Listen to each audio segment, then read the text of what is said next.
Natanggal tong ano eh. Natanggal tong ginawa nating takip nitong sa ating gas tank ng YTX. Ayan. Ito siya. Actually, nalaglag to habang tumatakbo ako. Buti na lang na napulot ko pa. Nagkataon na hindi ako mabilis hindi mabilis yung patakbo ko, kaya napulot pa natin. So, eto. Lininis ko na siya pati dito. So yun pala ang hindi rin maganda pagka yung sa double sided tape ang nangyayari sa katagalan pala ano rin, bumibigay din, bumibitaw, or pwede rin na mahinang klase yung double sided tape na ginamit ko. So ngayon isip tayo ng paraan kung paano kung ano maigi na gawin.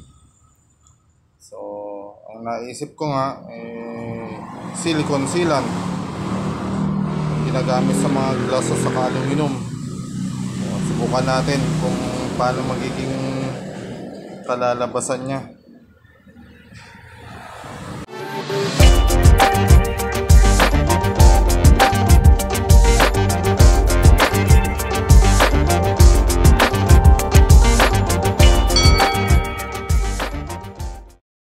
So ito na nga, gamitan natin siya ng silicone sealant, yung glass silicone sealant. So konti-konti lang, lagyan natin dito sa mga parts na to. Yung tingin natin siya yung didikit. Ayan. So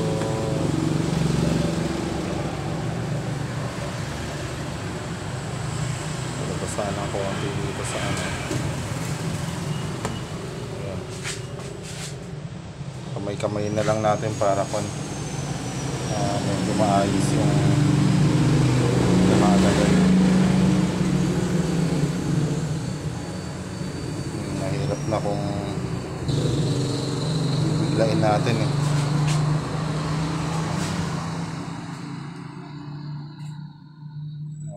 Palabas ng konti, ayun, naparami. Napaliin yung aking pindot.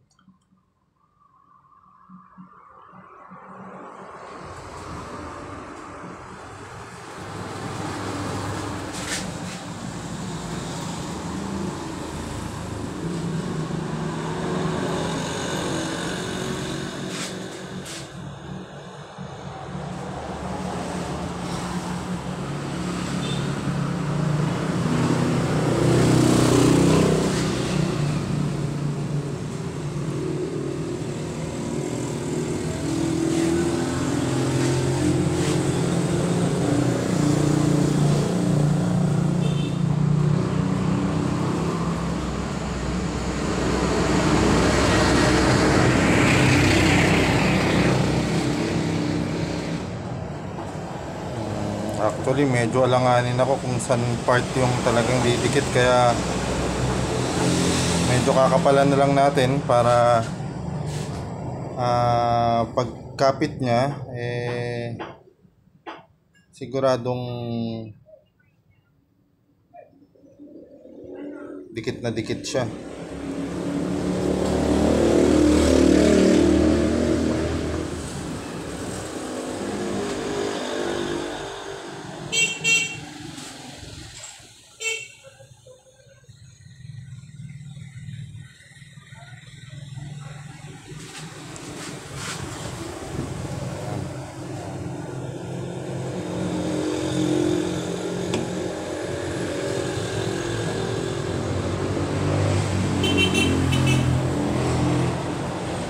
Marumi tignan, kung titignan mo parang madumi, pero anyway, sa loob naman to, hindi naman to makikita pagka finit na natin.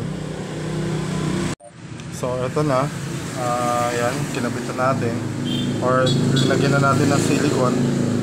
So next is yung pagdikit na natin dito. Ayan.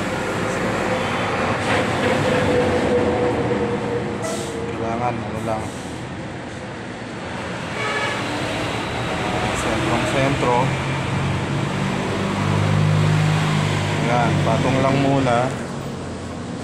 And then i-align ng konti. Ayan. Hoping na yung mga linagyan natin siya yung dumikit na sa mismong gas tank cap. But anyway, ganun na nga. Ito, for as long as ang importante itong pagsasaksakan ng susi Ayan. Tapos pagka naka-align na,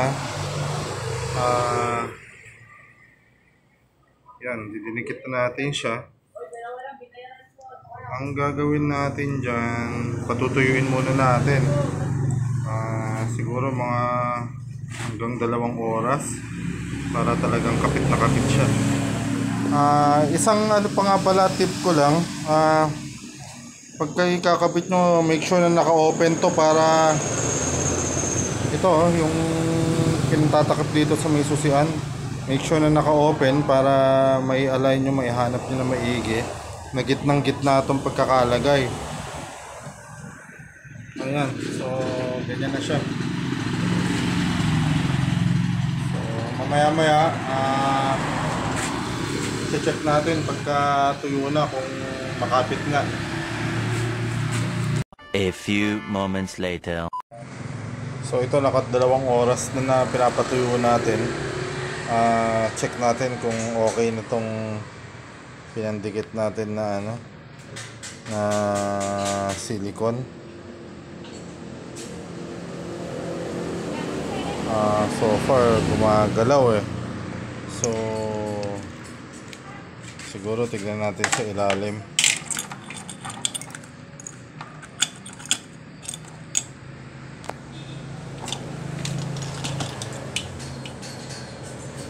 Oh, so hindi siya dumikit. Tatanggal siya hindi siya sumasama. So kailangan talagang dikit na dikit. Baguhin ulit natin. Medyo hindi maganda yung pagkakagawa. Pumalpak siya. Ayan tatanggal. Tanggal. So ulitin natin. Later. Ginawa ko, inulit kong linagyan ulit yun dun sa loob, dun sa yung pagitan nitong fuel tank cap nitong stock ng YBS at saka itong pinili natin na pinatong natin na cover niya. So aside from that, kinapalan ko na dun sa loob, tapos linagyan ko pa dito ngayon. Yan, yung makikita nyo. Ayan, mga pagitan, naglagay na rin ako dyan. Ayun. Ayan. Saka yan. Kung magtataka kayo bakit hindi ko pa pinunong ganon, hindi ko linagyan lahat, kasi ang isang purpose niyan, kaya linagyan ko siya na may pagitan para just in case na merong tumulo pa dito na tubig, halimbawa naulanan at may nakalusot dito sa may susian, mag-flow siya dito palabas. Kasi pagka dito lang sa susian mapupuno ng tubig, ang tendency niyan, yung tubig maghahanap ng daan pababa, dito na siya lalabas.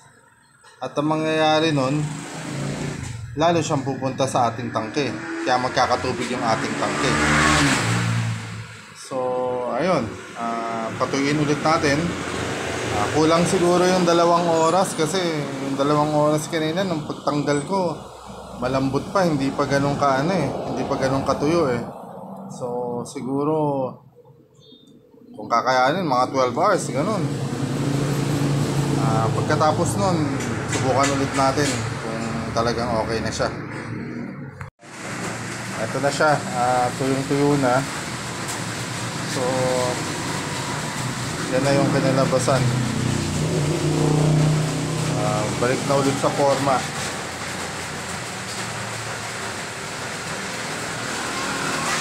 So tip lang din para sa mga